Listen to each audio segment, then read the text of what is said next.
Hello, yes, it's Joe here for Joyrider TV, back live from the Wildwind workshop on Vassiliki Beach in Greece. So what we are going to do here, for those who haven't attended one of these before, is we're going to be having a question and answer style session. You guys ask the questions. I'll see if I can come up with some sort of answer. This is being recorded live on Friday, the 9th of July at 5:30 in the afternoon in Greece. So if you do happen to be watching this later on, then if you do ask a question in the comments, I won't be able to respond immediately, but I will get back to you, and maybe I'll put your question in the next week's program like this. So some people have sent me preloaded questions which I will answer during the session. So if you can't make a Q&A session live, you can always send me a question and I'll answer it in the session. There we go. I'm joined in the studio. It's not actually a studio, it's a workshop, by Barry, who is from Daytona Beach, Florida. Well, and Dartford, England. Yeah. He's one of these guys. And Panos from Patras, who you will know from a previous video. There is a new video just coming. I think that'll be out tomorrow, this time tomorrow, featuring Panos on the 16, where we're out there giving it some beans, looking for the big speeds. All right, so let's see who's checking in. All right, we've got Pedro in Chile. Hello, Pedro. He's straight in there with a question. I think we should just steam in with an answer. All the answers today are being sponsored by Mamos. This is a Greek beer that supplied by Panos, who the brewery is in Patras, Greece. And so it's going to be a little bit looser today. All right. So Pedro asks, what do you know about to plane the main in a regatta? A friend told me that you can't, for example, every wave, just use the rudder. Whew. That's a juicy question there, Pedro, right from the get-go. Perhaps, do you think, Pedro, you could rephrase your question somehow, because I'm not quite understanding what you're talking about, unless what you're talking about there is what is it legal to do with the mainsail during a regatta, which would be illegal propulsion is the rule that we're talking about, which I think you might be. So what you're allowed to do is, well, firstly, what you're not allowed to do is just repeatedly let the main out and pull it back in. Let it out, pull it back in. Not in the way that I do when I'm going for speed, because there I'm just sheeting in and out because of the wind. But if it's very light winds, a way of getting your boat to go forwards, especially on like a reaching course, is what we call pumping, which the most sort of elementary way of describing pumping is if you were to grab the boom and kind of just row it like a boat, then the sail will act like a fan and it will propel you forwards. But in a regatta, if you were to do that, of course you could do that using the main sheet. It is illegal and you can't get away with it. You will be disqualified, or a lot of people will be pointing the finger.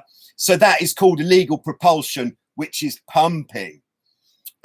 What you can do, and what I do when I'm sailing, which is kind of like just stretching the possibilities of what is legal, is after attack, just you sheet the main in once, let it out again, and then sheet it in again, and that gives you a little boost out of the tack. But any more than that, and people will point the finger, and you could be protested and perhaps disqualified from that race. So no pumping. there are, in certain classes, there are times when pumping is legal, and that is generally in stronger winds when it wouldn't be quite as effective. And as far as I know, it's just in some monohull classes, like in the 470, you're allowed to pump the spinnaker on the downwind legs, which is very exciting, I'm sure, if you are on one of those boats. But there you go. I think that is what you're asking, and that is definitely what I'm saying in response. Okay, who else is checking in? Hello, Tim, Clearwater, Florida. Not long, I believe, until Tim's actually going to be here. Perhaps he'll be sitting in on the live Q&A session in the very nicely air-conditioned Wildwind workshop. Great stuff. Chugslayer69, hello. Glad you could make it. Chris in the Netherlands. Alsjeblieft. Jeffrey in Kyle, Texas. Great that you could make it. Thanks for tuning in. We've got Michael, Indiana, USA. Lovely. We've got Rodrigo in Brazil. Everybody's here. You know, we are truly international. We've got Natasha in Montreal, Canada. And we've got Chugslayer with a real question. How can you fix a ripped jib? Mamos. That's going to help. All right. For those of you who are watching this in the morning, apologies, especially if it was a bit of a night last night. Yeah, so there are different degrees on a ripped jib or a ripped mainsail for that matter.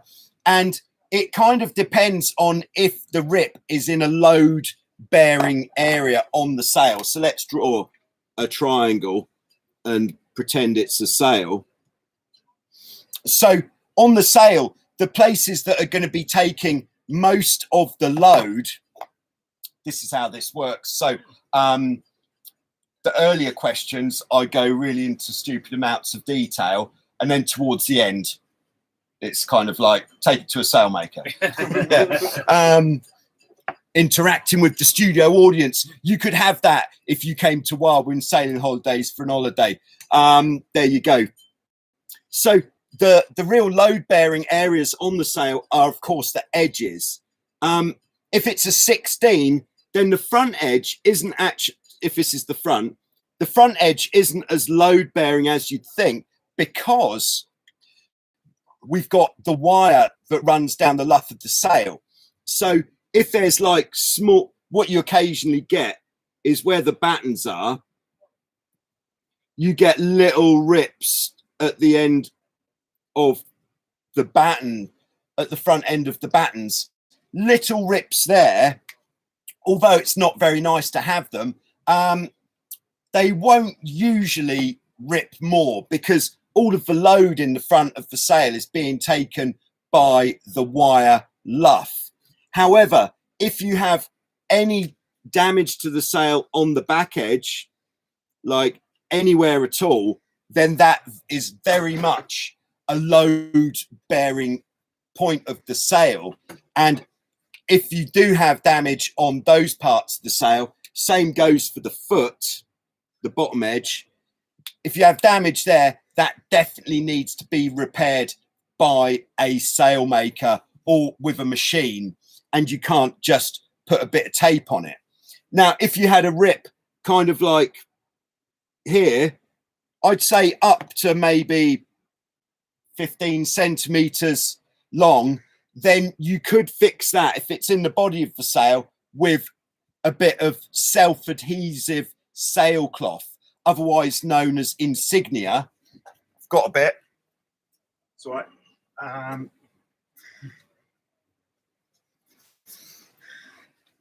Yeah, so this is the sort of stuff. It's just self-adhesive, and on the back it usually is like got some sort of grid so you can make sure you're cutting straight lines. Well worth having some of this in your toolbox. Then what you need to do is clean the affected area and the surrounding area with acetone, just to make sure that the sail is completely clean and dry, both sides, and then cut a bit of self-adhesive cloth how much bigger? About 3 centimeters on each edge, bigger than the rip, making the corners kind of rounded so that then they're less likely to peel off. And then you stick it on, really give it a good rub on a hard, flat, hard surface, like some sort of board. So, and then give it a really good rub so you generate a bit of heat, and that will get the glue to work better. And then do that both sides, and then you're good to go. Worth having with you just in case, as long as it's not in a load-bearing place. I think that's about as much detail I could go into there, rather than just saying take it to a sailmaker. Thanks very much, Chugslayer69. Good question. And we've got Pierre on board. Good morning, in Quebec, Canada. And we've got Richard. Here we go. This is the right sort of question. Richard asks, I'm wondering what is the maximum speed for a Hobie or any other cat? Can they make 30 knots? Ooh. Well, I went out with Panos yesterday thinking that 30 knots might have been on the cards, but unfortunately wasn't windy enough. Now, I would say this might come under some sort of dispute, but I would say let's start off with the Hobie 16 because it's the most obvious. Hobie 16 maximum speed, about 26.5, 27 in the hands of an absolute master. In the perfect conditions, the boat would have to be perfectly set up, flat water.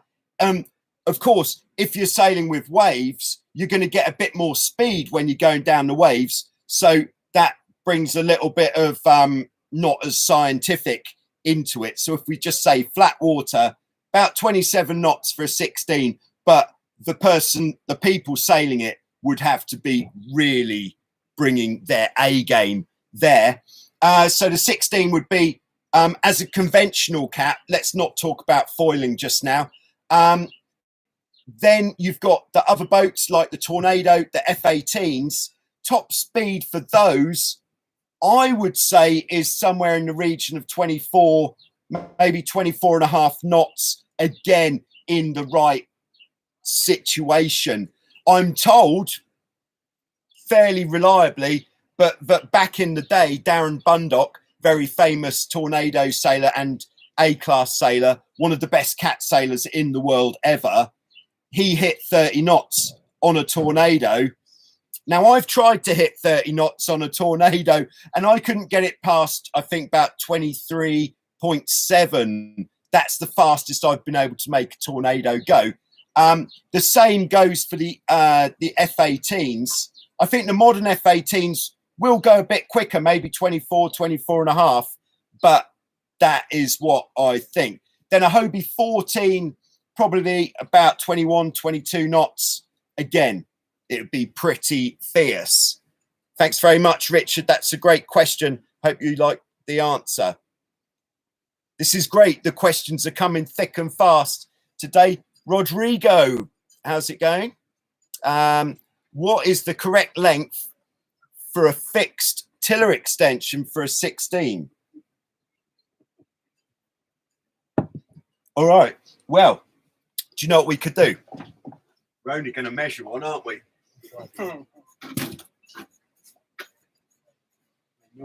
Oh, yeah. All right. So here we have got the absolutely incredible Malcheski Composites Pro Joyrider. It's not actually what it's called. That's just what I call it because it sounds good. MalcheskiComposites.com, I think, is the website. Pro Joyrider tiller extension. This is the best thing you can put your hand on today. Opa. God, that was close, wasn't it? I'll go for the metal one, I think. All right.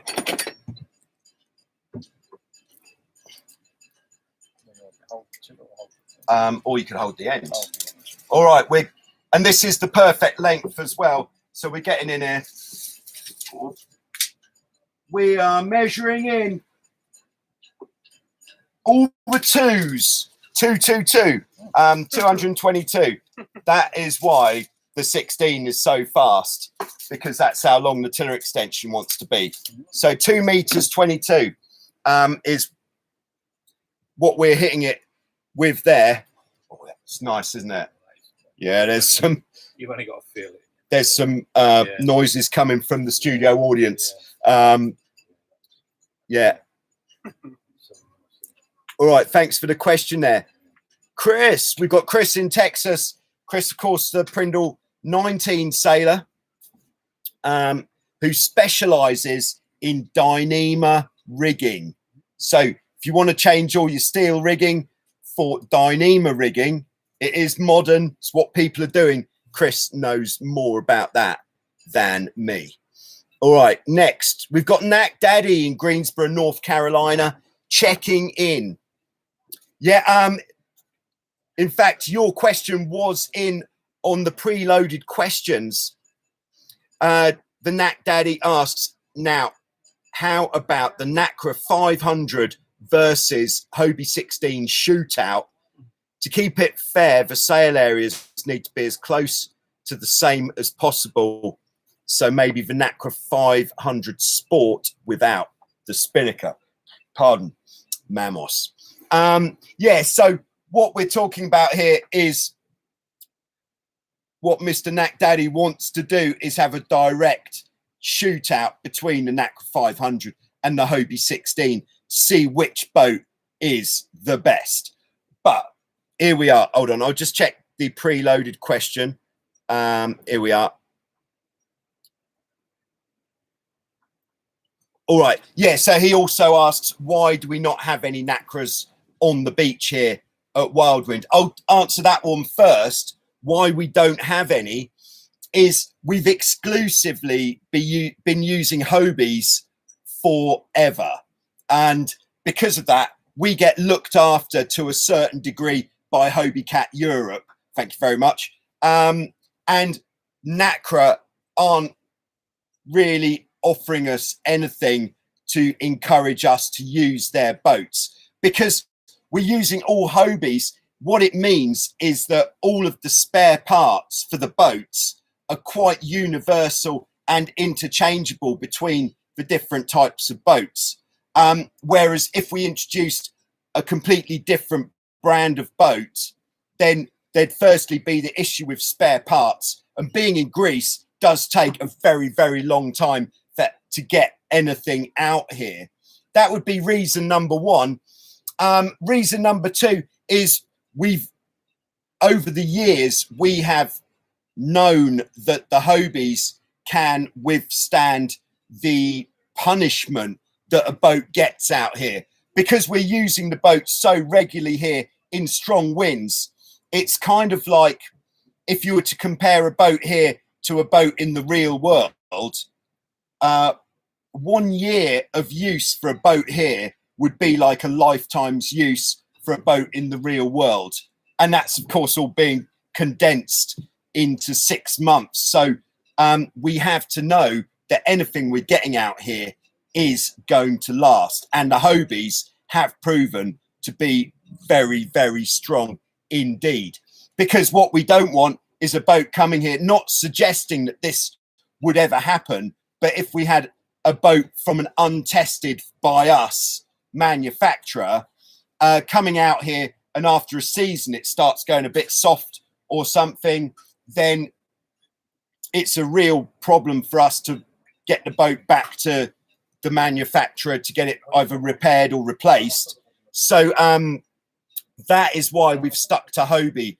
But if anybody from Nacra is listening and would like to get a 500 on the beach here for this 500 versus 16 shootout, then please get involved, because also it would be a really great opportunity to see how the boat feels in these conditions. Also for the customers who are coming here to try it, that kind of thing. We've got masses of very keen cat sailors out here. So let's get a Nacra 500 out here for us to test, and then we could actually look at using some different boats than the Hobies. This is how we've come to have the Goodall Design C2 out here. The guys at Goodall Design in Europe, which is in Belgium, they said, yes, you need to have a C2 on the beach. Here you go. Here's a C2. See how you get on. If Nacra would like to do that as well, then we'll consider it. Thank you very much. So as far as the shootout between a Nacra 500 and Hobie 16, this would be an absolute humdinger of a video. But the only thing I would say straight off is they may share the same dimensions, but they are very different boats. Of course, the asymmetric hulls on the 16 compared to the skeg hull of the Nacra, the different hull shapes, everything quite different. But when we get the two out here, we will test them together in every situation we can find. Thank you very much, Mr. Knack Daddy. Hope you have a great time this weekend. Michael, hello. We're getting some questions today. Just need mammals. Yeah, mammals. New sponsor, maybe. Number 2. Yeah. All right. Michael says, I'm a bit new to racing. During heavy winds and big gusts, I've had problems working upwind. Kept my traveller close in, but noticed other guys were travelled out. Any advice on this? Yeah, it kind of depends on what type of boat you're sailing, whether it's like one of the more old-fashioned boats like the 16, or whether it's one of the more kind of new school boats like the Tornado or the F18. With the newer school boats, I don't know what I'm going to draw here, but I'm just ready. I think that's important, isn't it? This is professionalism. With the, let's say with an F18, you're less, unless it is absolutely honking, that means very windy indeed, you should try to keep your traveller in the middle at all times, because if you let the traveller out, you will sacrifice your pointing ability. So before you let the traveller out on an F18, things you want to do, make sure that you've got the downhaul pulled on really as hard as you physically can. What that's going to do is flatten the mainsail. It's going to move the center of effort on the mainsail lower down, which is going to make the boat fly a hull less, and it's going to transfer that shape in the sail to more forwards drive rather than sideways hull lifting force. So max out the downhaul. Number 2, sheet the jib in as hard as you can. Really crank that bad boy in, the jib, because what that does is it completely flattens the sail, again, reducing heeling force and making it much more efficient. If when you're cranking the jib in as hard as you can, you're getting a load of creases. Oh, we could have kept that picture of the jib. That's not as much care put into that one. So if when you sheet the jib in really hard, you're getting creases like this in the sail, then what you need to do is let the jib sheet off, pull on more luff tension on the jib, pull the creases out, and then crank it back in. Because when you're sheeting in, you're pulling the sail down, which might put more creases into the sail. Same thing goes for the mainsail, incidentally. If when you're sheeting the mainsail in, if you're pulling it in so hard that you're getting these sort of horizontal creases in the sail, it means you need more downhaul. But when it's really windy, that should never come to that, because you need to pull the downhaul on as hard as you can and then a bit more. That is the correct amount. If you've done that, so jib in tight, main downhaul to the max, also main sheet tension should be absolutely cranked. Then if you're still overpowered, what sort of course are you on? Are you sailing really close to the wind? You could sail extremely close to the wind in this situation. And what you could also do is on an F18 type boat, you could start to bring the mast rotation in a little bit. It's not something that I do, but everybody else in the world does. So you could bring the mast rotation in a bit more, and that helps with spilling wind off the back edge. Oh, no picture. Off the back edge of the sail. So if you've done that and you've done that, if you are sailing a boat with daggerboards, the next thing you can do, this is, of course, considering that you are double trapezing, is you can lift the daggerboards a little bit, just like that much. By lifting the daggerboards that much, what it's going to do is, obviously, having the daggerboard under the boat, it's something that's going to make the boat want to pivot and fly the hull. So if you lift it a little bit, the boat will be allowed to slide a little bit more, and you won't get that amount of lift, which perhaps when it's that windy, you don't want. It will also make the boat easier to sail. If having done all that, we are then in a pretty similar situation to if we were on a Hobie 16, and then we can start to ease the traveller out a bit. So easing the traveller is going to mean you're going to be able to keep the main sheet tight. Most important thing, main sheet needs to be absolutely cranked for the upwind sailing when it's strong, if you want to be able to compete against other boats. By having the main sheet in as tight as it will go, it flattens off the sail massively.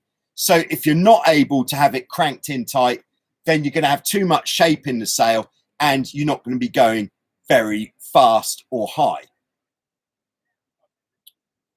What else? I had another point there.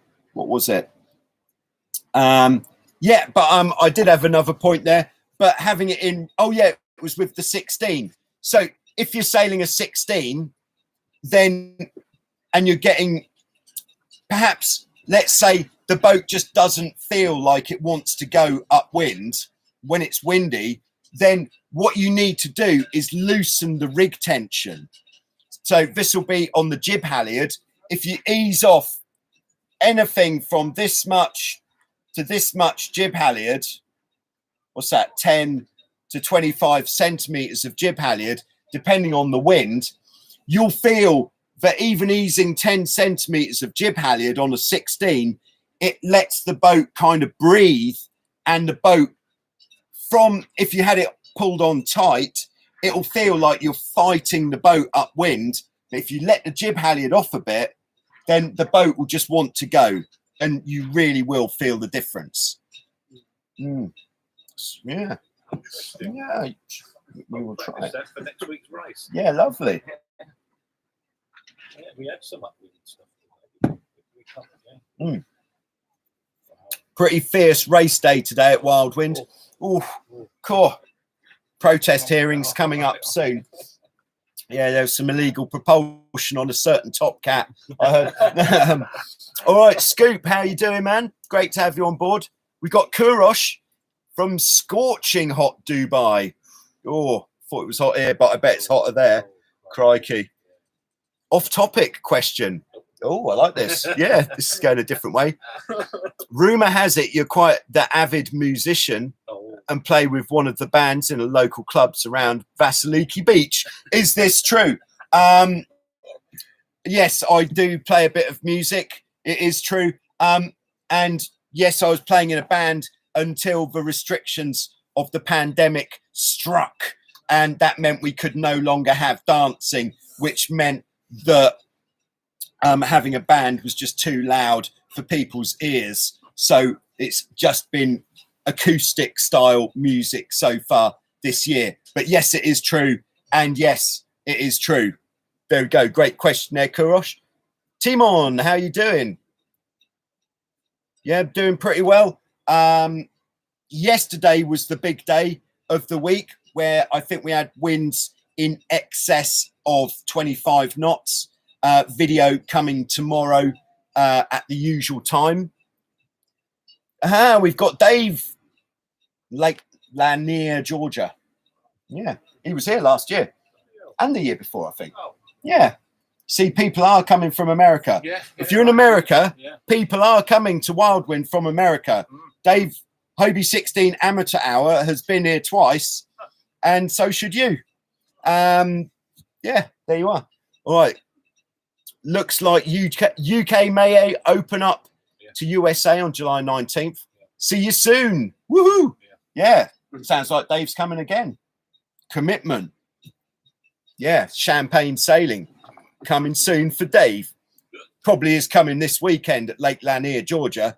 But hi Chris. All right, here we go. Oh, we're going back to the boat speed question. Chris is quite scientific. He says there are some calculations you can do to figure out what the maximum hull speed is, where the hull won't actually go any faster without exponential extra horsepower. Right, we're doing a bit of head scratching in the workshop. Longer length to beam means higher top end. There we go. Science. It's what it's all based on. All of this sailing stuff is based on science. I've just been more of a pull it harder and you go a bit quicker kind of guy, which is why I'm the ideal person for doing this. Damien, thanks for that, Chris, by the way. Hi from France. What cat would you advise for camping, sailing and long trips? I have opportunities for Hobie 18 and Nacra 5.7. Nice. Either of those boats would be really, really good for taking on camping trips and long distance sailing. One of the great things with the Hobie 18 is you could put on the Hobie 18 the Magnum wings.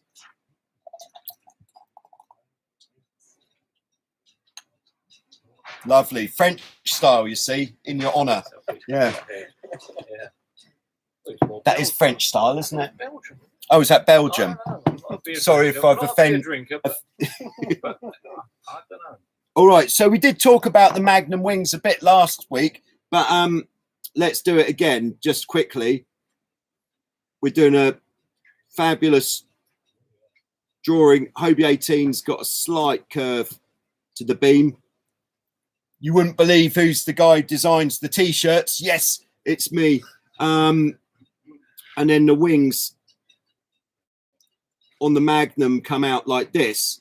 Now, if you can find a Hobie 18 Magnum, this is, I would say, it's almost like the ultimate boat for what you're talking about, because what these wings do is they double your trampoline area. They also provide somewhere where you can store things, keeping it drier, further away from the water. They also provide a very comfortable backrest if you're in lighter winds. And it means if you are going a long distance, you're getting a bit tired, you don't have to trapeze because you could sit on the wings. Very nice. And now I don't believe the Nacra 5.7 has that option, which for me would give 1 point to the Hobie 18. The Hobie 18 is also very strong. It's got that Hobie strength to it. This isn't me having a pop, by the way, Nacra sailors. It's just I've never sailed a 5.7 either. Doesn't sound like I'm being really negative about Nacra, does it? No, because you can't make the comparison. I can't make the comparison because I haven't tried the 5.7. But both boats would be a similar kind of speed, giving you a similar amount of range, how far you could travel in a day. But I would say the 18, especially if you could get the wings, great choice. Yeah. All right. We've got William on board. I took some persuading. It took some persuading, but I got my Hobie 16 comp tip mast quite straight. Thanks for the coaching. Yeah, nice one. Do you have a comp tip on yours, Barry? No, I don't. Just a standard tip. And is that in America or in America? In America. Yeah. So there are standard tips in America. Yeah, it's an old boat. That is quite an old boat. I've seen the comp tip. Oh, so they must have been introduced around 1990, probably something like that. Yeah, mine's a late 80s. Okay. So, yeah. Full aluminium mast. We're just having a discussion about when the comp tip came in the States. We're thinking must have been about 1990. Once again, if Rich from the association is here, he will certainly know the answer because Rich knows about these sort of things. All right, Jeffrey says Hobie rules. but we're not taking anything away from Nacra. Oh no. And in fact, once Nacra give us a boat or two on the beach here, we'll be promoting them, in fact, for free. Yeah. Stephen, hi. Greetings from Paros. Ooh. Yeah, ooh, spicy. Yeah. Wind, Windy. yeah, windy there. Windy in Paros. All right, we've got Fossil Fool. Why are the wind waves small in your videos? They seem like a non-factor to your sailing. Okay, yeah. So this is because of the nature of where it is that we're sailing. So I'll use my excellent cartography skills. This is Vassiliki Bay, accurate drawing. And when we're getting the strong wind, this is a mountain, by the way, perhaps. This is a mountain. This is the sea. The wind comes down off the mountain. It's a weird effect, but it means that the wind sort of lands about here, and then here we're getting really small ripples, and as we go down, the waves, or let's call it the chop, gets slightly bigger. The reason we don't get any bigger waves than that is because the water doesn't have any distance, what you call fetch, in which time the waves would usually pick up. So that is why the water always seems pretty flat, because it is, because the waves have got nowhere to come from. Good question. All right, Dave, who are you talking to off the camera? The ghost of Hobie Alter. No, all right, let's be daring. All right, in the studio we've got Panos. Cheers, man. And we've got Barry. They're having a good time on holiday on the Wildwind Beach. What a great idea. Panos has just bought a Top Cat. Is it a K1? Yeah. Top Cat K1. And Barry's got a Hobie 16 without the comp tip mast. Yeah. All right. And also picked up a Getaway, which is the most popular. But talking about those... the wings. Yeah. Yeah. I tell you what, it's comfy. Yeah, so Barry's got a Getaway as well, which says is unpopular. Yeah. But I've seen a lot of Getaways since we've started doing Show Us Your Cat. Yeah, it's been a lot. Yeah. Very. All of the sailing centres in San Diego have got Getaways. There you go. We've been in San Diego more than anywhere on Show Us Your Cat. It's just okay. All right, we're just talking amongst ourselves here. Sorry about that. Right, we've got Laurent des Sables. Hi from France. Hi. All right, Rodrigo says, when we'll see some 360 videos on Joyrider TV. Now that is a great shout. I'll tell you when.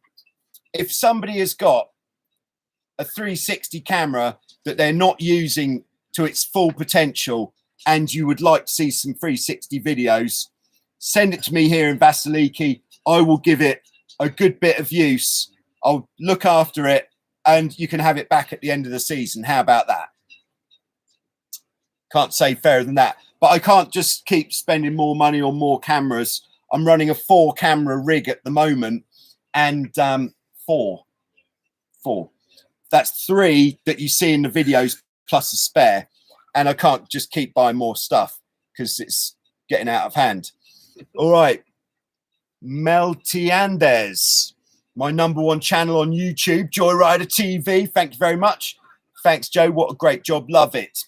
And I appreciate that you're enjoying it. It's very nice of you. Oh, Chris says he's a mariner by trade, so he knows what he's talking about. Thank you, Chris. Right, Stephen in Paros, Mamos beer, my favourite. Woohoo! All right, I think on that note, we're just going to take a short commercial break.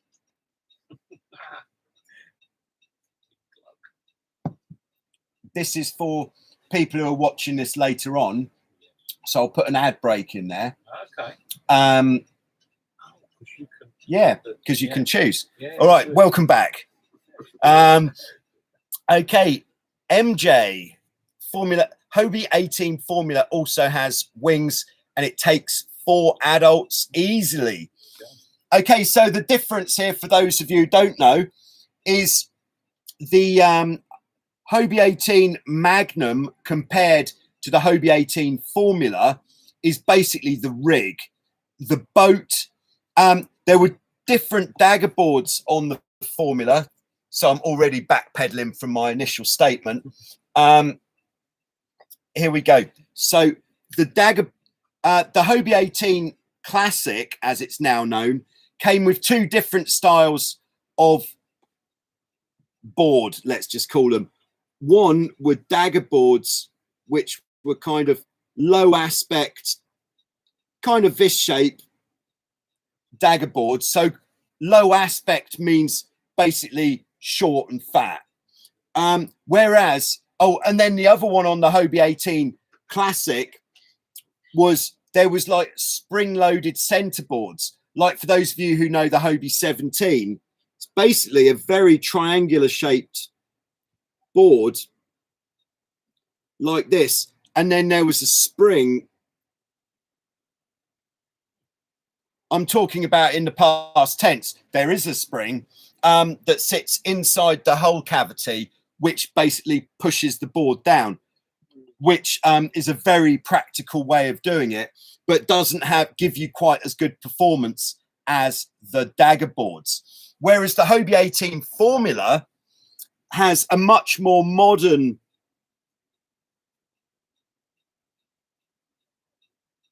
that's pretty accurate, actually. I think you'll find. Yeah, yeah, it probably is. Yeah, without even thinking. Yeah. The talent on show here. Yeah, so the 18 Formula dagger board, much more high aspect, which means taller and thinner, which gives much better performance, especially upwind. As well as that, the difference with the 18 Formula is the rig, which has a spinnaker as standard, and it has a tri-radial cut mainsail, which just gives a better shape, a more modern cut. Like the 18 Classic has a horizontal cut mainsail where the panel layout is basically straight across.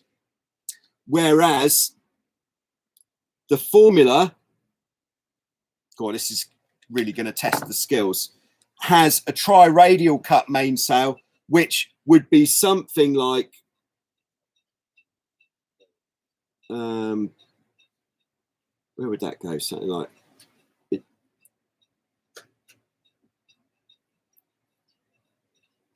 something like that. So it's got different, it's more precise stretch control in there because of the panel layout, which does look nothing like that at all. I think that's fair. But also the Hobie 18 Formula as standard came with Mylar sails. It was one of the first production boats to use Mylar sails, which don't have as long a shelf life as the Dacron sails that you get on the Classic. So there we go. And all that MJ was saying was Hobie 18 Formula is good, and there it is. All right, Kurosh, I believe there is some sort of rating list based on some coefficient to rate all well-known boats. Do you know of this list? Yeah, I think this list might be what we call, here we go,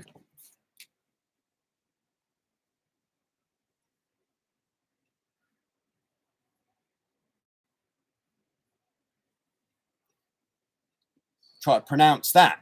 It's an acronym, or is it an acronym if it doesn't spell something? I think that's the definition. Yeah. All right. Well, this is the small catamaran.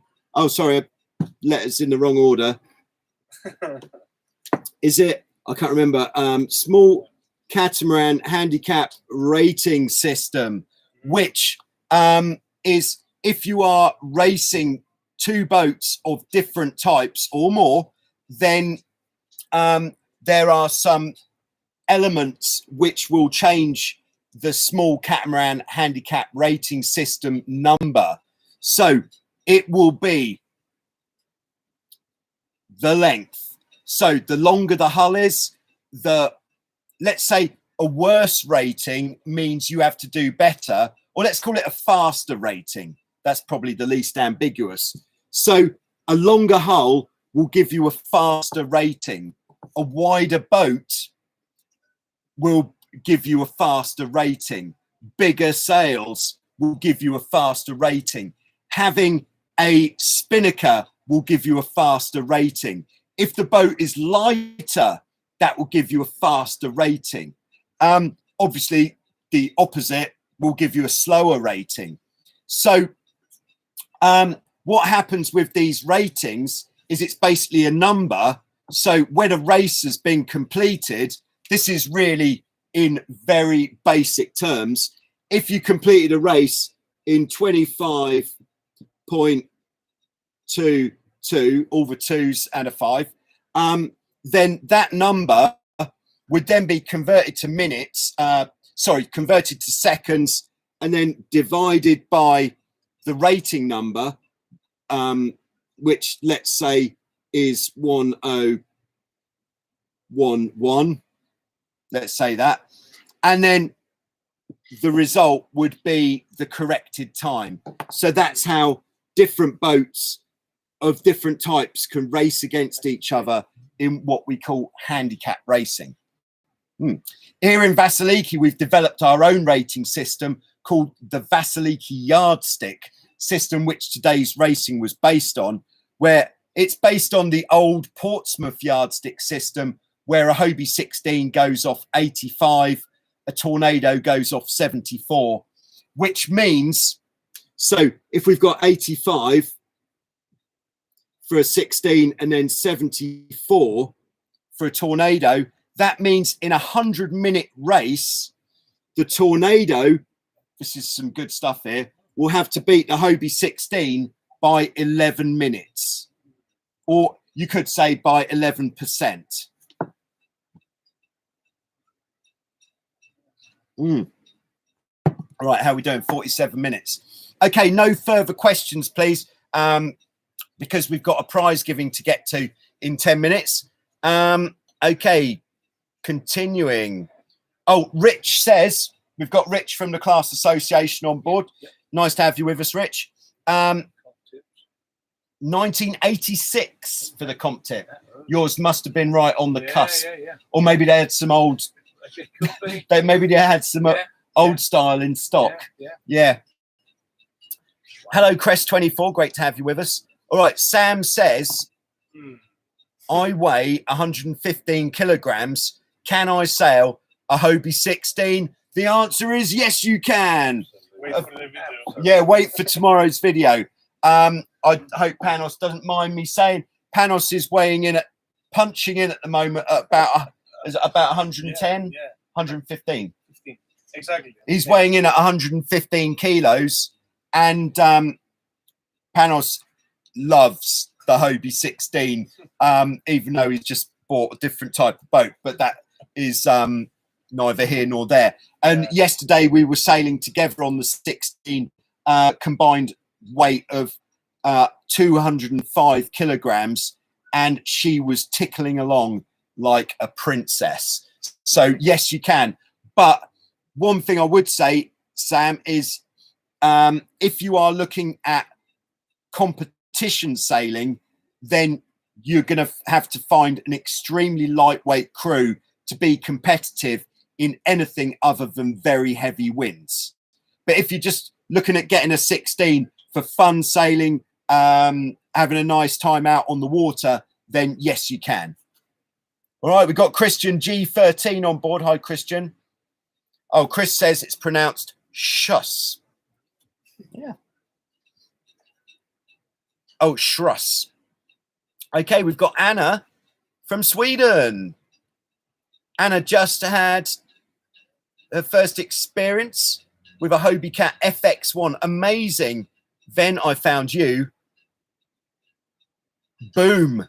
nerd now. Wicked. Very good. Yes, you're in the gang. Thanks for tuning in. All right. And Anna says, how much experience does one need in order to come and sail with you? No experience necessary at all. Pano, did you sail when you came out last year? No. Never time with you. Bit of keelboat sailing, yachting. Yeah, big yachts. Yeah. So, all right, this is the story of Panos.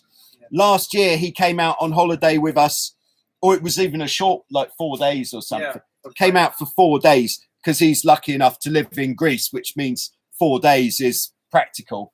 But he came out for 4 days, and after 4 days, he had learnt to sail catamarans, and he'd fallen in love with the Hobie 16. It's going to happen.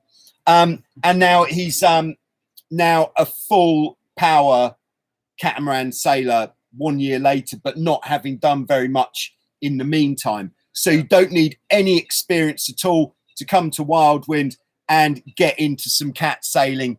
If you're talking, when you say to come and sail with you, meaning me specifically, no experience necessary, just you need to be ready to go really fast. That's all. Because that's what I'm into. Woohoo! All right. Thanks for tuning in. All right. I'm just seeing what other preloaded questions we've got. Yeah. So no further questions, please. I'm just going to go through these preloaded ones and then we'll wrap it up. So we've got Tim in Oregon, USA, who, oh, he's actually sharing a tip. Here we go. So he says, my 1980 Hobie 16 jib was missing 2 battens. Since this was a starter boat for me, I discovered that windsurfing battens are roughly the same stiffness as Hobie battens. The new ones are expensive. Windsurfing wave battens might be too stiff, but race and slalom battens are very close to the Hobie 16 jib battens. Yeah, so that is a top tip. In fact, we've got a couple of minutes. Should we just talk about batten stiffness? I know you want to. All right. We're going to talk about batten stiffness. Let's take a really bit long. It's all right. Oh, here's. Oh, yeah. Yeah, we want short ones. A bend test. Across 2 beer bottles, maybe. Get the sponsor's name on. All right. In fact, we're going a bit more science. Yeah. Got to wait. All right. So here we've got 2 very different battens. Neither of these would be particularly suitable for a Hobie 16 jib. So this is actually one of the top battens from a Tiger. This is a what do you call this? Like a fiber foam batten. Very unrealistically expensive, but apparently very precise bend characteristics. Whereas here, hi Robin, great to have you with us. That's Robin in Florida, which would be, oh, I can't remember where in Florida. Yeah. Yeah, so here is a jib batten from a monohull. These monohull jib battens are very, let's just have a quick look. This is very bendy. And the Tiger batten, very stiff.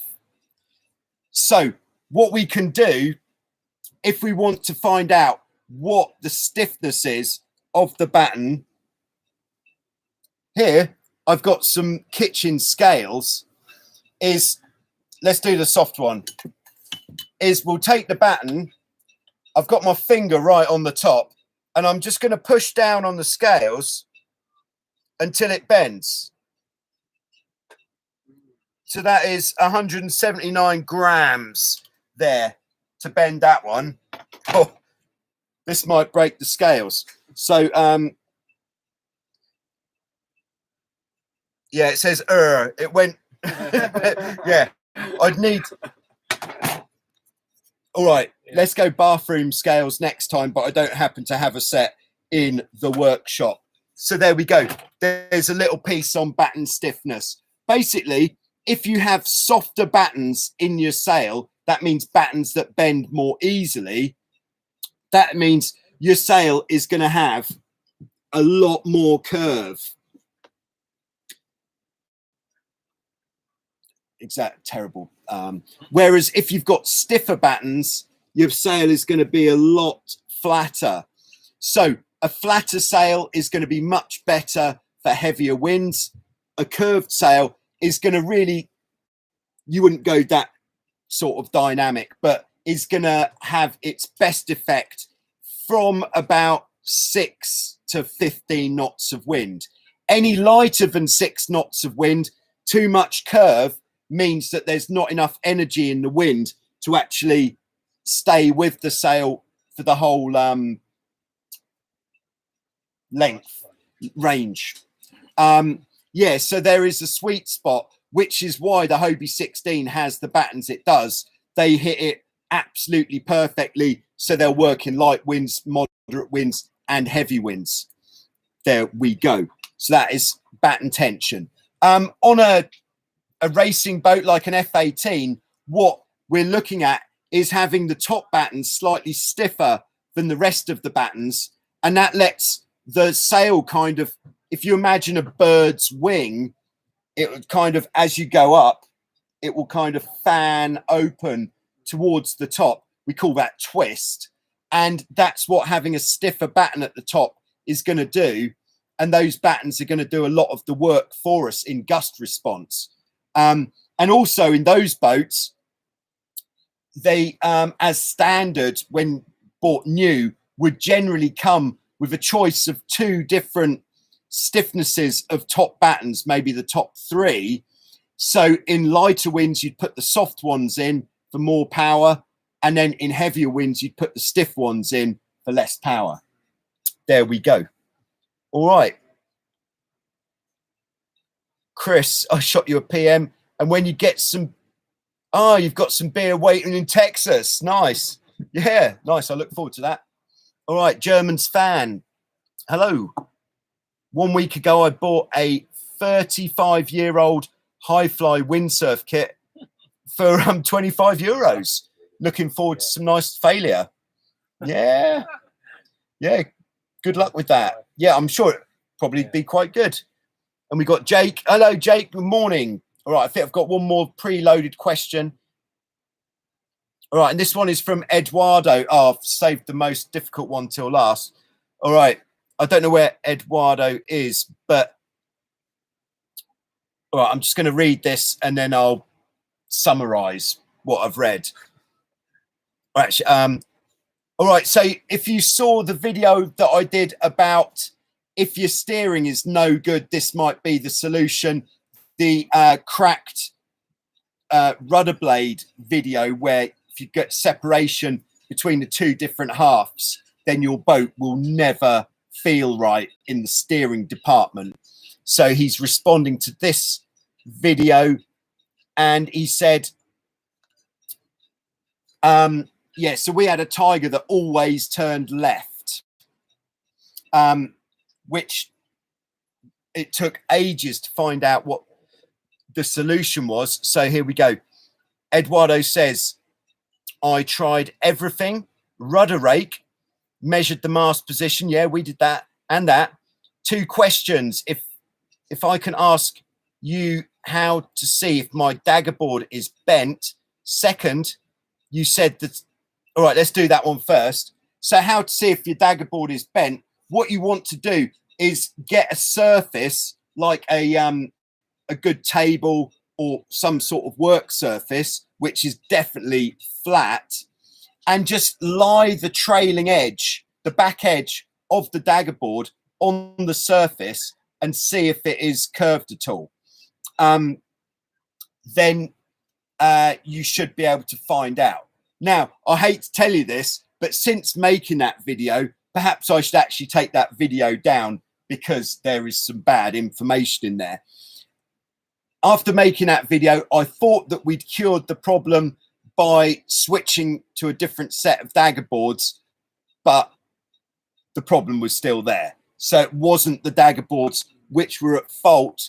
But what we did find was an inconsistency in the manufacturing of the rudder blades. So since then, I've switched to a different set of rudder blades, which seems to have solved the problem. So it wasn't the dagger boards, but instead it was the rudder blades, but it wasn't because one of them had cracked. It was because on the rudder blade, this is going to be an exaggeration, one side had this kind of shape and the other side quite a different shape. So the rudder blade is meant to be symmetrical. This is looking from above, if that's all right.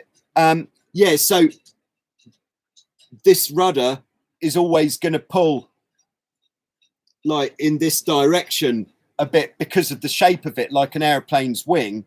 So it doesn't matter which tack you're on, it's going to pull in one direction. So we actually had an asymmetric rudder blade.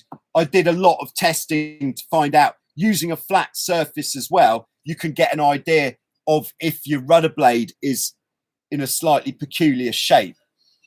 So that is what the problem ended up being. All right. All right, this Eduardo's next part of the question. I said that the dagger boards are specific to each hull. Now, that is because there is a slight tolerance in the manufacturing of the dagger boards, which means some dagger boards are wider or narrower than others. So what we have to do with the Tigers, with these little friction plates that hold them in position, is we have to adjust each set of friction plates specifically to a specific dagger board. Otherwise, either it's going to be too stiff to get it up and down, or it's going to just drop down, which of course we don't want. So we're tuning each dagger board to each hull with these friction pads to make sure they're all perfect. This will also depend on the amount of wear that the dagger boards have had as well. All right, let's see if there's any more to the question.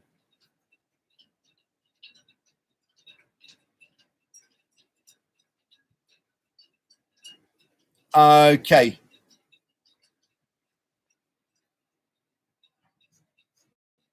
Yeah, so there we go, Eduardo. I hope that helps to some degree. It is a really tricky one, but that is what we found with our Tiger, that was always turning left. And since then, it seems to have been all right, since basically swapping both rudder blades to a not to a different boat. That would be foolish. No, we've taken them out of commission.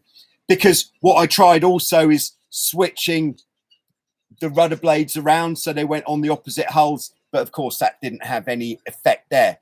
All right, Eric, hi. How you doing?